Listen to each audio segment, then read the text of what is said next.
What's up, kings and queens? It's your boy Dan from Daft Previews, and I'm here to take you through the most comprehensive NBA player prop preview for Game 3 of the Dallas Mavericks versus the Minnesota Timberwolves.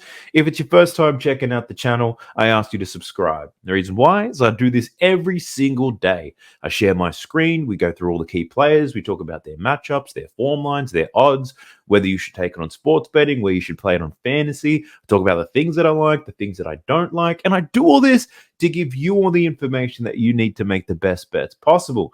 Now, in yesterday's video, I previewed the Pacers versus Celtics game. And being completely honest, I read that game completely wrong. I didn't see the Pacers going out to a 20-point lead. I didn't see the Boston Celtics come back. And I did not see Jason Tatum going crazy. So a lot of my leans, pretty ass. They didn't cash in. But from a lot of the bets that I took, pretty positive, I must say. Cash on Derek White over his rebounds and assists. Cash from Pascal Siakam over his points and assists.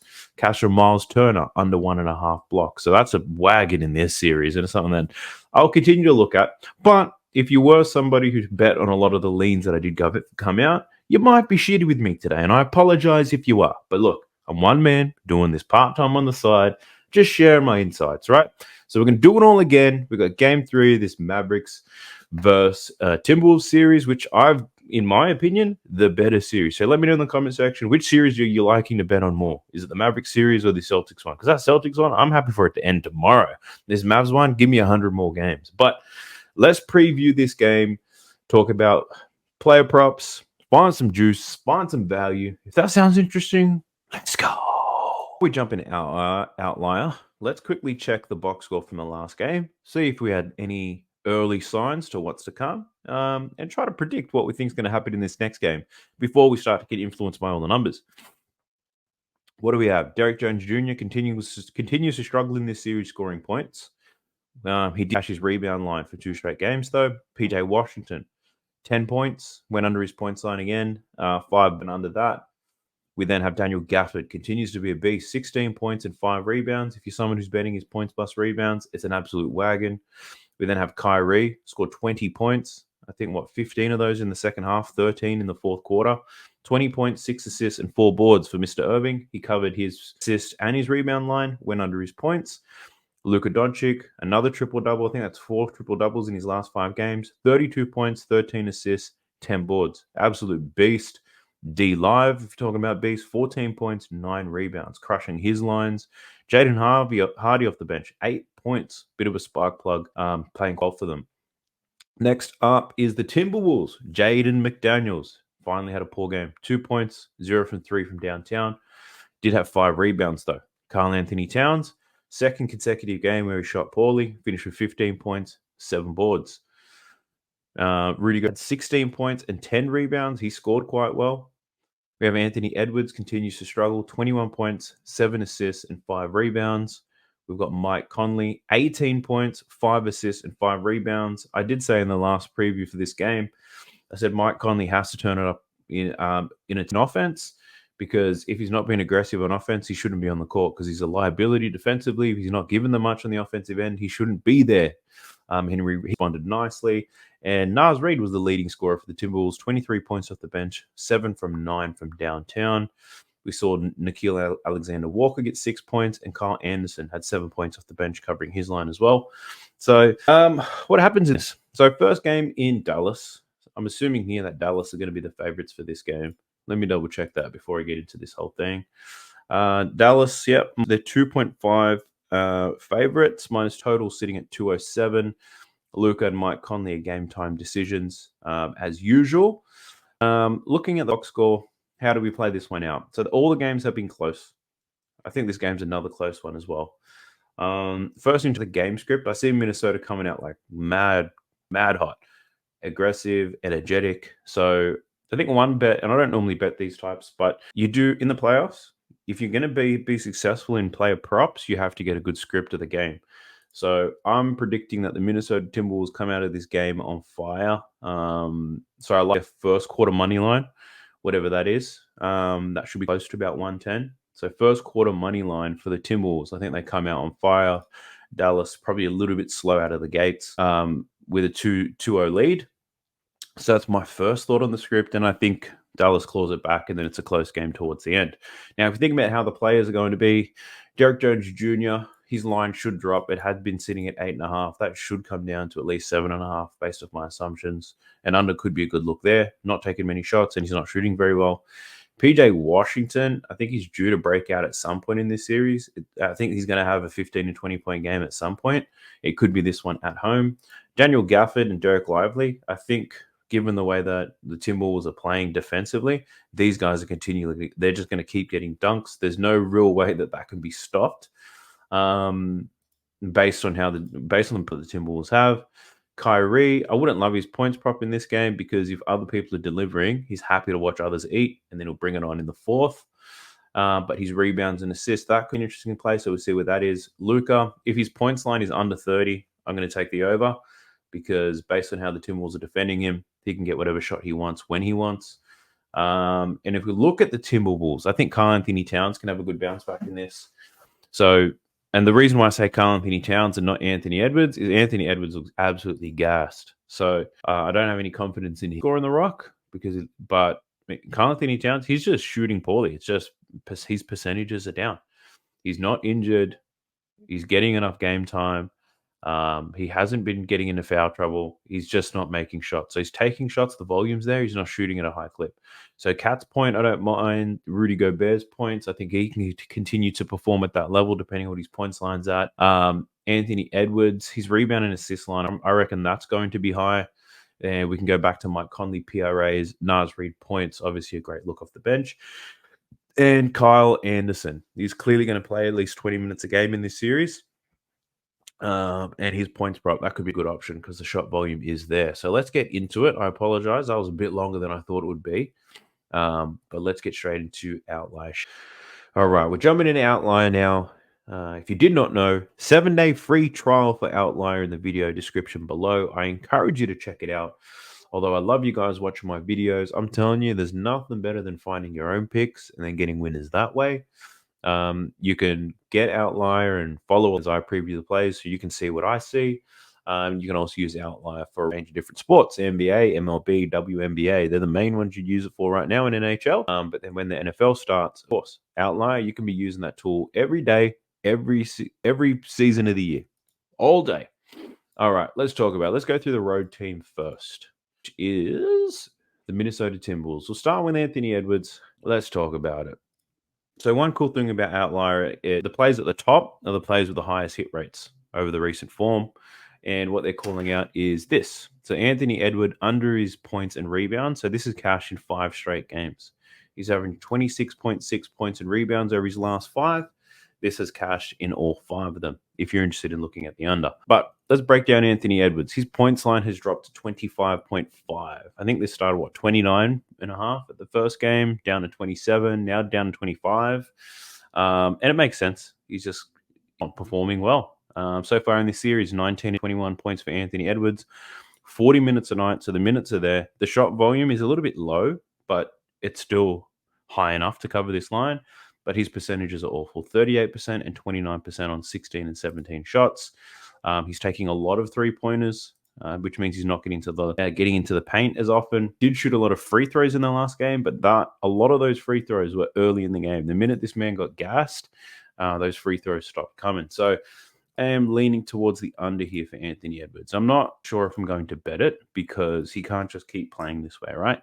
Surely he's going to have a game where he produces at a high level. But based on how Dallas are defending him, they haven't necessarily worked out how they're going to get him to score. They're clogging up the paint. Anthony Edwards, not the greatest passer in the world. If you think of Minnesota, to paint up when Luka drives, but he can figure shit out, right?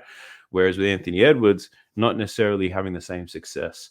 So, yeah, probably lean to the under for Edwards. He's tired. The volume's not necessarily there, and his percentages are terrible. I feel like Dallas have worked him out. So I'd lean to the under. I'm not sure if I want to bet it or not. His first quarter points props at 6.5. Now, this is an over that I'm considering. At minus 130, I don't love it. But check this out. He's gone over his first quarter points prop in both games this series, 8 and 10 points in the first quarter. And why is that? He's feeling fresh, right? After the grueling first quarter and he gets into the flow of the game, plays a lot of defense, he just gasses himself out. So he's someone who's starting quick and finishing terribly. So the first quarter points prop for Anthony Edwards, that's definitely a lean for me on the over. The odds, they are not great though, minus 130. So worth a line shot, that one. And if you can't get great odds, straight into your fantasy, I think. Assist props for Anthony Edwards, 6.5. He covered this in 4 out of his last 5 games, 8 and 7 assists so far in the series. So you can take the over 6.5 for plus money. If you look at his potential assist numbers, 17 and 15 so far in this series. So the potential assist volumes are great, 17 and 15. So 16 potential assists per game. And we only need 7 in order to cash this. He did have 15 potential assists in the last one and ultimately cashed this line. So my concern with this is that when now the Minnesota Timberwolves are going to be on the road. And on the road, your role players tend not to play as well. So I'd be a little bit hesitant. It is a plus money play though. So if you're someone who's like, oh, he already cashed both times in this series, why wouldn't he cash in the third? Well, the problem is the teammates around him may not shoot as well, is what I'm saying. I'd probably lean to the over though. I lean to the over, but it's not a bet that I'm willing to entertain. Rebounds, 5.5 boards for Ant in this series and 5. So he's averaging 8 rebounds a game from the two games so far. Rebound chances, 15, and there are only 9 rebound chances in that last game, which sucks. He actually had these 5 rebounds, I think, in the third quarter, and then he didn't get anything after that, which is quite strange to me. But I would probably lean to the over on the boards. Not something I want to take, but that's definitely where that I'm leaning. So the rebounds and assists for Anthony Edwards, that's ultimately a lean for me. Over 11.5 rebounds plus assists. He did cash in both games so far in the series. It's definitely the way that I'm leaning. If we look at the last 10, he's cashed in 5 out of his last 10. So the numbers are not excellent, but against Dallas, they're not excellent either. 5 out of his last 9. It really is. He cashed in the last 2 games would be the only reason you take it. And that's why I'm not betting it, because of that. There's not enough reason for me to take Anthony Edwards in this one. The first quarter points prop is probably the thing that I can entertain. We could do a parlay of him over his first quarter points prop and under his total. That would be juicy as hell, I think. Actually, now I've distracted myself. I want to put that into a parlay and see what type of odds I get, because those bets don't necessarily correlate. And when bets don't correlate the way that you would think, sometimes you can get really good odds for them. So I'm just pulling up an app called Sportsbet. And Sportsbet is I think for you guys in the US, it's very close to FanDuel in terms of the way it looks and the markets that are available. So Anthony Edwards, over his first quarter points prop and under his total game points prop, which is, I've got it at 26.5. So I could take a look at the under there. Getting that for plus 320, which is good odds. Whereas if you took him over for his first quarter points and then over his total points prop, I only get plus 140.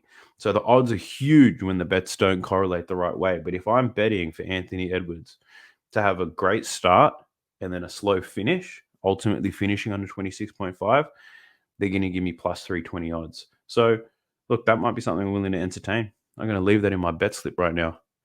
But anyway, let's not get distracted. Next, Towns. So this is someone that I'm thinking of going to the over, and it's got nothing to do with his form or anything like that, or the numbers. It's really just my opinion. So the first thing I like about this, his line has dropped to 19.5. So if you check out his form against Dallas throughout the regular season, it was great. 3 out of the 4 games this year, he crushed them. Last 2 games were in the playoffs, 16 and 15 points. Now, what I love about Karl Anthony Towns is that he plays like a beast on the road and a bitch at home. So if we just check out his last 5, let's check out his last 10 road games and check that out. So these are his road games in the playoffs from Phoenix onwards. So he's hit in 5 out of his last 6 road games. He's covered this 19.5 points. 5 consecutive road games he's gone over.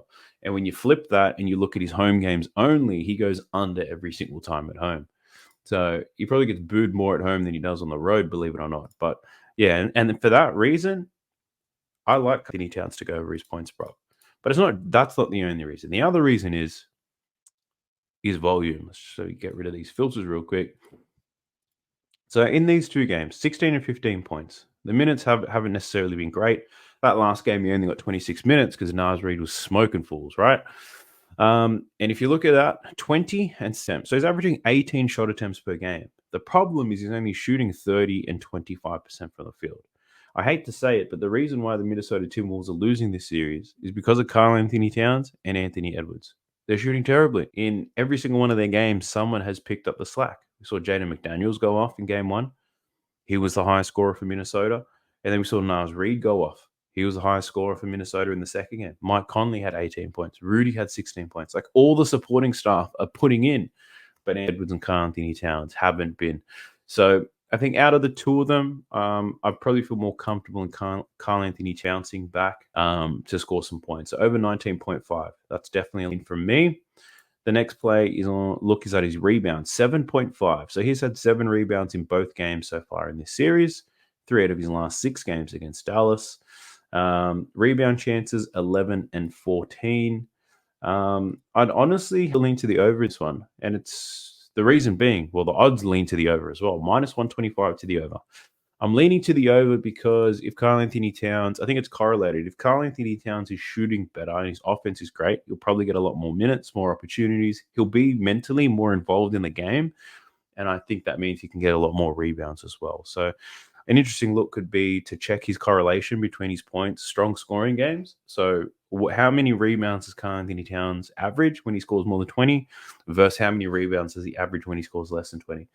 And you'll probably find that he gets a lot more boards when he's scoring. So I'd lean to the over. It's not a bet that I'm going to take, but that's definitely the way that I'm leaning. His assist line is at 2.5. He's cashed this in 1 out of the 3 games. He had 3 assists in the last game. So this was previously sitting at 3.5, I believe, his assist prop. 4 potential assists in both games, not very high.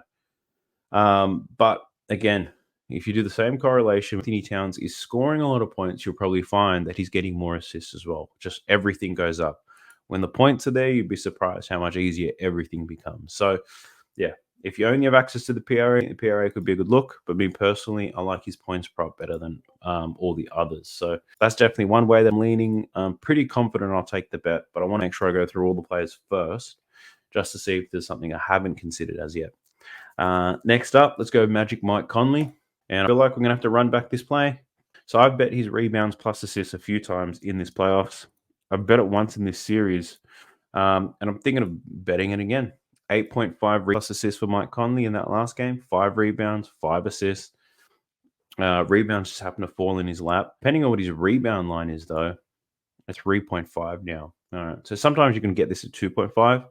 3.5, yeah, it's not too bad, but when you compare with the assists, so his assists have come down to 5.5, whereas his rebounds have moved up by 1. So if you look at the RA, his rebounds and assists, it has stayed the same. He's gone under his assist prop 4 games now, so that's a little bit of a concern. But if you combine it with his rebounds, it's a good look. So yeah, that's how we play Mike Conley. But let's have a quick look at his points line. 12.5 plus 100 in this series, 6 and then 18 points. Minutes, 30 and 33. He took 14 shots in that last game. He was 50% from the field. He had a lot of success driving into the paint and just popping a lot of floaters. That man had that floater game on lock. So I'd probably lean to the over in Mike Conley points, which means the other play which could be of interest to you if you don't have rebounds and assists available is the rebounds, points plus, what the hell was that? Points, rebounds, and assists. So his PRA, it's at 21.5. In previous series, you could get this at 20.5. So the 21.5 is pretty much in line with what has been served up in the playoffs, and I don't mind that either. But I'm personally probably going to play the rebounds plus most likely anyway. That's what I do like the most, but I think the PRA is a good look as well for Mike Conley. We then have Rudy Gobert. Let's take a look at Rudy. All right, so this is his steals prop. You can get him to get more than 1 steal at minus 119. Is that for real? So he's cashed this in 8 out of his last 10 games. He's hit it in his last 2 against Dallas, 1, and then 2 steals in that very last game. That's not a bad look for Rudy to get 1 steal because Luke is forcing a lot of lobs and a lot of passes into those big men. All it takes is a big Frenchman with his big ass hands up there and just take 1. That's all he's got to do. So that's an interesting prop. And look, and this is the great thing about Outlier. It gives me data on things that I never would have considered before. I wouldn't even look at Rudy Gobert steals.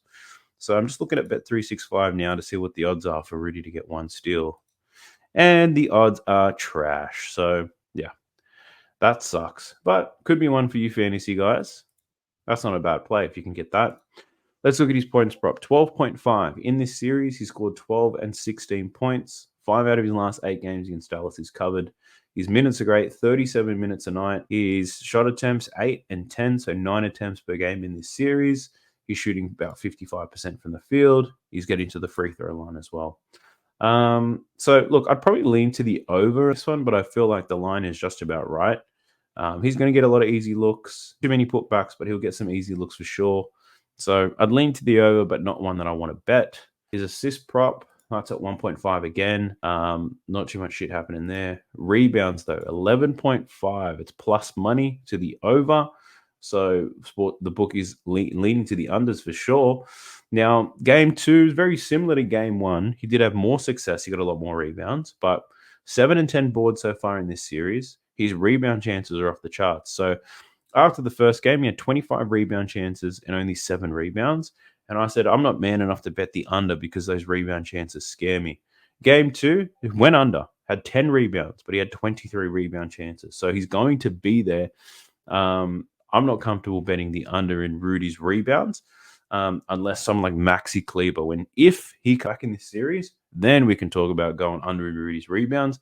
I've got more of a reason, but you got Gafford and Lively hanging around the paint all day. Like Rudy's going to get rebound chances, so I'm not willing to bet the under, but I'm also not man enough to bet the over either. So Rudy, I've got no plays on you, my boy. Who else have we got here? We got Lil Nex. They had a crazy game. He almost hit the game winner, but didn't make it when they counted. Let's take a look. His points line is 11.5. I had that as a lean in the last game. He scored 15 in game 1, 23 in game 2. His line's at 11.5. Because he was playing so well, he got about 8 extra minutes. Field goal attempts, 9-13. He's averaging about 9 shots per game. He's making 2 3-pointers per game, but that's juiced by the average from the last one. Look, I think he goes over 11.5 points. He's done that in 4 straight games against Dallas now. But I'm also backing Karl-Anthony Towns to have a strong game. But I think they both can still have scoring games together, Naz Reid and Karl-Anthony Towns. I think he goes over this. I'm just not sure if I can bet it 2 games in a row. But definitely for Naz Reid, 11.5 is not high enough, in my opinion.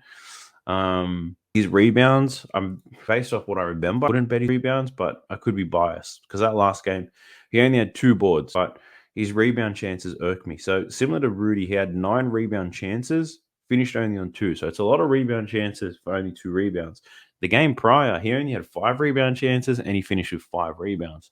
So these bench boys, yeah, I'm not sure if I could take their rebounding props, especially with Naz Reid. When he gets on there, he's really out there to put pressure on the perimeter defensively because he's a big man that can move his feet. So, yeah, I'm not overly keen in taking a player like that to get some boards. Who else have we got from this Minnesota team? Kyle Anderson. So I'm always interested to see where his lines are at because he only plays about 20 minutes a night, but he gets a lot of shit done. So his points line hasn't moved. It's still at 4. I'm checking Bet365 as we go through this. So on Bet365, it has moved. It's 4.5. It's a plus money play. He scored 11 and 7 points so far in this series. He's taken 8 and 5 shots. So about 6.5 shots per game is what the average is. And you need him to score 4 points or 5 points for me. It's 4.5, the line that I'm looking at. So yeah, Kyle Anderson, he's getting the minutes. 17 and 20 minutes. So you should book him in. And it's not like he's playing bad in those 20 minutes. He's pretty decent. So for Kyle Anderson, 4.5 is what I'm looking at. I'm considering taking that. It's a pretty basic play. If he's going to get minutes, I like his chances to cover this line. So if we look on the season, right? If we look at the season where he plays, let's go between 17 and 23 minutes. He's got 34 games where he plays 17 and 34 minutes, and he's covered. So he's gone higher than 4.5. So he scored 5+ points in 62% of them. In head-to-head games against Dallas, 75% hit rate if he plays between 17 and 23 minutes. So, yeah, the Kyle Anderson points prop, that might be something that I can get around. For you guys on the DFS apps, four points for Kyle Anderson is definitely doable. His assist line is at 2.5. He's had a lot of success against Dallas in the past, covering the assists. And his rebound line's at 2.5 as well. He had 5 boards in that last game. So he covered his points, rebounds, and assist line in the last one. I think the safest bet to take would probably be the points prop because Luka's usually the guy defending Kyle Anderson, and he ain't defending shit. Like, Luka's playing defense in this series, don't get me wrong, but he's not when Kyle Anderson has the ball. So I don't mind Kyle Anderson go over his points prop. I think that's a good look for a plus money play. We've got Nickeil Alexander-Walker. I think his points was the only look here. 4.5 for him. Minus 110. He had 6 points in the last game, but his minutes aren't there.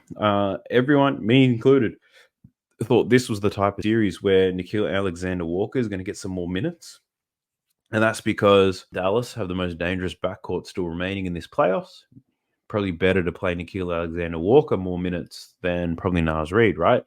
Wrong. Because even though Dallas have a dynamic duo in the backcourt, the bloody Dallas bigs of Lively and Gafford are destroying them inside. So Naz is definitely getting a run. He needs to. But Nickeil Alexander-Walker not necessarily getting the minutes. Anthony Edwards getting a lot of minutes. Some could say he's getting too many because he's not overly effective in that game time. But hey, I'm not the coach. So Nickeil Alexander-Walker, I'm not willing to touch him until we see some more minutes because his minutes are trending in the wrong direction. All right, let's go to Jaden McDaniels real quick. So if you can get Jaden McDaniels for 0.5 blocks, take it. So this is definitely one for the DFS guys because minus 150. The odds aren't terrific, but I think that's a good look because look at that. 9 out of his last 10. I don't even have to explain it. He didn't get a block in the first game, but 2 in the last. I think it's a safe bet to take him for 1. It will definitely hit at a high hit rate. Checking what odds I'm getting. The odds that I'm getting aren't too bad. I'm getting minus 138. Minus 138 for Jaden McDaniels to get 1 block. So that could form part of a parlay perhaps. But yeah, definitely not a play that I don't mind. Jaden McDaniels. Points 9.5. His line's gone down. 24 points in game 1, 2 points in the next one. Shots went there, and I have a feeling that he goes cold for a while, to be honest. So if I had to bet Jaden McDaniels points, I would bet to the under. I don't think he recovers from such a poor night shooting that quickly. His rebound play could be interesting. Covered that in the last game. 8 rebound chances. I'd probably lean to the over, but yeah, it's not something I'm loving, to be honest. All right, I'm not plugging anything in this video. Let's get straight into it. Let's go into the Dallas boys. Where's my man, Luka? Whoop, there it is. All right. So, first play that I want to share with you for Luka is his points prop. If his points prop is still at 6.5 in the first quarter, let's just take it. Luka at 6.5 is money. 7.5 isn't too bad either. 8.5 is when I start to pump the brakes a little bit. But at 6.5, I'm all over it. 8 out of his last 10. He's hit this at 73% on the season. He's hit this in 5 of his last 7 games against Minnesota. I'm not going to over-explain it, but Luka Doncic over his first quarter points, 6.5. Take it all day, every day. Let's look at his total points line. Where is it? Oh, it's at 30.5. I was hoping it would be 29. But at 30.5, believe it or not, I'd probably still lean to the over. But at 30.5, it's enough for me to say, I'm not too sure. But 30.5 is not bad. Honestly, I just don't love it. Now, why do I like Luka to go over his points prop in this game? Well, I like him to go over his points prop in most games in this series because the Minnesota Timberwolves continue to defend this guy one-on-one. They blitzed a little bit to start that last game, and he tore them to shreds anyway. They can't seem to work Luka out, even with game on the line. Simple switch. He knew they were going to switch. Rudy was guarding him. They didn't send help. They didn't send anybody extra. So they're backing their team to defend Luka one-on-one, which is why I like Luka to go over his points, right? So, yeah, I'm leaning to the over on his points. Looking at his assists, it's at 9.5. So both his points and his assist prop have gone up quite a lot after that last game. His points line went up by 2 points. His assist line went up by 3 and by 1. So overall, 3 points plus assists. The line has moved. So in this series, 8-13 assists for Luka Doncic. in that last game. Minutes were great. He had 18 potential assists, so he had it on a string. He was making shit happen. And he managed to pull a lot of these assists, and guys weren't making a lot of three-pointers. So PJ Washington still struggled from deep. Derrick Jones Jr. still struggled. Kyrie didn't get cooked until the fourth quarter. Luka, a lot of this was people cutting to the rim, throwing them lobs up. So, man, I think my thought process here is to just take Luka over his points plus assists because this guy's a wagon on offense. So he's covered this in both games so far in the series, 41 and 45. He's the number one priority when it comes to their offense. He's going to make shit happen, and you can get this for plus money as well. So 39.5 points plus assists. It's got a 64% hit rate on the season. The line's only at the total points line is 207 though, so it's not a high scoring game. So we're actually asking for Luka to contribute about 30 points, 10 assists. So to contribute to about 50 points, almost half of what Dallas can come up with. This is how Luka operates. So his points plus assists is a look for me. His rebounds though, 8.5. So he had 10 rebounds in the last game, 6 rebounds in the first. Rebound chances went very high. 12 rebound chances, 11 rebound chances in the first game. I'd personally lean to the under by a touch, by a smidge. But this is Luka Doncic. I'm not going to bet him ever again. So that's a lie. I probably will. But in this series, I am not going to. So I like his points and assists. The rebounds, I'm a bit unsure of. So points and assists is the way that I would lean for Luka Doncic. I think the other look could be his first quarter rebounds have hit quite well, but the odds are terrible for it. I was going to say his three-pointers made, but he just connected on 4 in that last game. So yeah, I don't want to bet on somebody who's just done to do it again. I think I got lucky with that. Where's my man Kyrie Irving? So first quarter points for Kyrie, 13 in the first quarter, game 1 of this series. Honestly, at home, I think the under 5.5 for Kyrie could be back on. Obviously, the hit rate throughout the playoffs, going on time again. I'd lean the under in his points prop in this game. Probably not going to bet it though, but definitely leaning the under. I can see someone like PJ Washington, Luka Doncic, even some Gafford to get a lot of their points in the first quarter. Kyrie can take a back seat. But yeah, I'm not going to bet that, but that's just where mine goes. His points prop, 22.5, 30 in game 1, 20 in game 2. We kind of saw a complete role reversal. Saying one, because hot out of the gates, unstoppable, 24 points at halftime. Then he got real cold towards the end of the game. Luka took over. Game 2, Kyrie was very quiet in the first half. He had 5 points at halftime. Then he went crazy in the fourth quarter. 13 points in the fourth quarter. So I don't know how he's going to start this game. I don't know how it's going to finish. 22.5. It does seem like a very doable number for Kyrie. His volume was down, only 16 attempts in the last game. Did make a lot of threes, so look out for that. And he also missed 3 free throws. So he's 2 from 5 from the line. Had he shot the way he normally does, he covers his points line, right? So I probably lean to the over here for Kyrie. At home, I feel like there's an opportunity for some role players to get some buckets. So his assist line, 4.5. I'd lean to the over on this. He had 10 potential assists in the last game.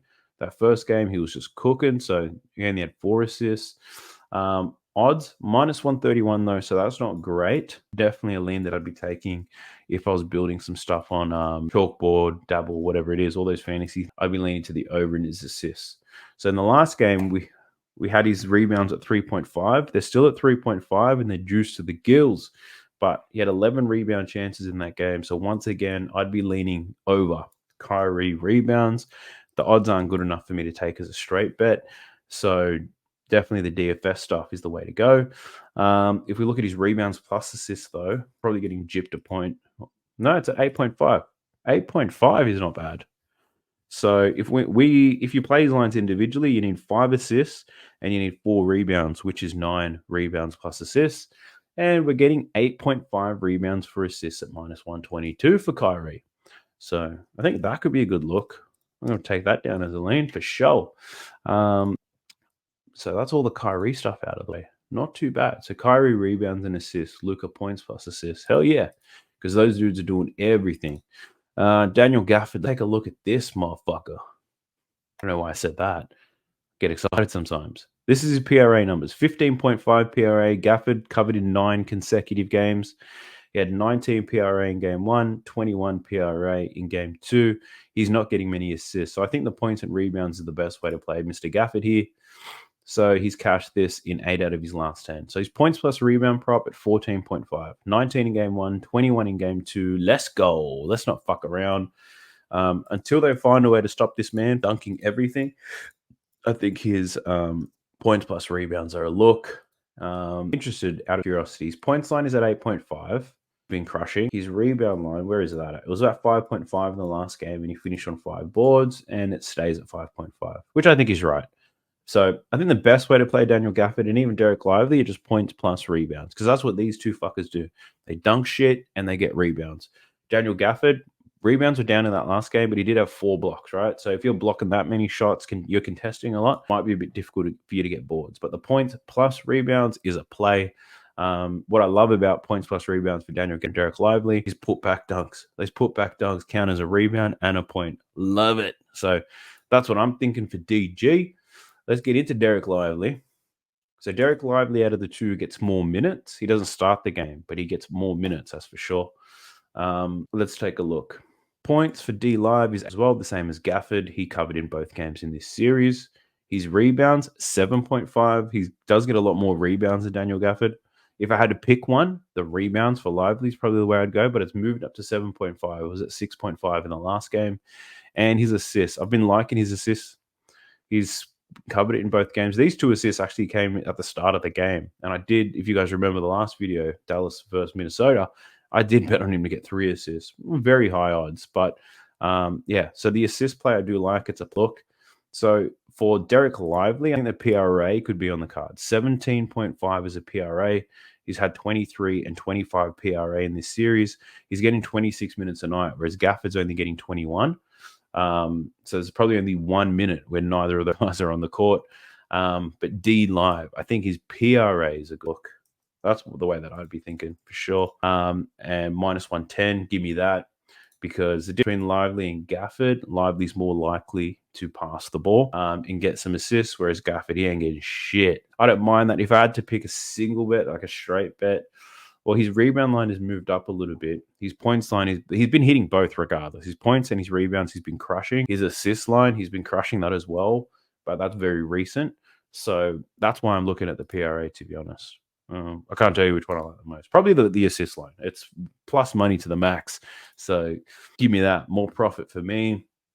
We've got Derek Jones Jr. We'll get through this guy real quick because his points and his rebounds is what I'd be really interested in looking at. His rebounds, that's still at 3.5. He's had 4 rebounds in both games in this series. Minus 108 as well. The hit rate is there at home. Will he rebound better? Probably. So I'd lean to the over on that, but I'm not going to bet it. His points line at 8.5. He scored 8 in game 1, 4 in game 2. His minutes are there. Shot attempts coming down, and his percentages are poor. Hasn't made a 3-pointer in this series. I'd lean to the under for Derek Jones Jr., but at home, I don't necessarily want to back any Dallas role players to go under nothing. So what else have we got here? So his point, 11.5 minus 1, 13 points in game 1, 10 points in game 2. He's getting minutes, 41 and 38. His attempts are very much the same, 10 and 11. This is his problem right here. He was 2 from 8 in game 1, managed to cover this line. 0 from 4 in game 2. He actually shot an air ball on a wide open 3, believe it or not. But this is why he has so much upside. That volume can skyrocket if he's making shots. So I'd probably lean to his over at home, but why I'd be betting that is just hoping for him to shoot more and make them. He's going to get the looks. I don't think that changes. The looks will be there. So yeah, if you had 100 opportunities to take this bet, you take the over every single time. But we don't have 100 opportunities. It's a 7-game series, and the way that these games have been looking, it might finish in 4. So yeah, I lean to the over, but it's not something that I want to bet for PJ Washington. His rebound line is at 5.5. It was at 5.5 last time, and I know that because I had that as a lean, and he finished on 5. 13 rebound chances in that last game. Very much the same as he did in the game prior, where he had 7 boards. So his rebound chances, exactly the same. I'd lean to the over on this one, but something that I'm not going to bet. I think I create a BAP in this game, which is a bitch-ass parlay, badass parlay, whatever it is. It's a parlay with alternate lines. And someone who can find themselves in that BAP is PJ Washington, because he's hit 5 rebounds in 10 straight games. So taking him for maybe 4 rebounds feels somewhat safe to me. So I can take a look at that.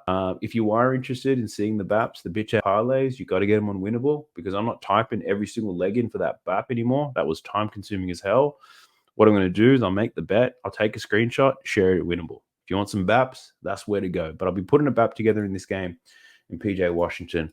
He's sure to feature in it. I guarantee it. Who else do we have in the team? Jaden Hardy. Hardy's getting some decent minutes in this game. And when he comes on, he's not afraid to shoot. If anything, it looks like they're asking him to. Give Luka and Kyrie a break and attack my boy. So his point line's at 4.5. Game 1, he scored 2 points. Game 2, he had 8 points, 9 and 11 minutes. So the minutes aren't crazy. But check that out. He took 7 shots in 11 minutes in Game 2. Not afraid to take some shots. He was 2 from 3 from downtown. 4.5 points for Jaden Hardy, though. Look, I'd lean to the for sure. But look, he is a Dallas role player at home. Makes sense. It makes sense. So I'm going to check that out. I want to see when he plays it, like if he plays between 10 and 15 minutes is where I project him at. How many points does he average when he plays 10 to 15 minutes? That's one thing that I'm going to be looking at for Jaden Hardy. So yeah, I don't mind that one at all. There's no players I want to get through. So let's let me outline real quick to see if there's something I might have left on the table. Let's go. Worst odds of minus 130. What's the hit rate look like? So Daniel Gafford, we've gone through. Kyrie Irving, under 5.5 points, we've touched on. Mike Conley, rebounds and assists, I've got down. Daniel Gafford, points of rebounds, I've got down. Luka, over his first quarter points. Gafford, under 1.5 blocks, seems risky. I'm not touching that. Lively, points plus assists. Mike Conley, PRAs. All right, let's look at the head-to-head. So the way that this is filtered out now is the head-to-head. So Daniel Gafford not to get an assist. He's got a 100% hit rate against Minnesota. PJ Washington under 13.5 points in assists has a 100% hit rate. Gafford over in his points. I need a bigger sample. Derrick Jones Jr. over 1.5 steals plus blocks. So let's check that.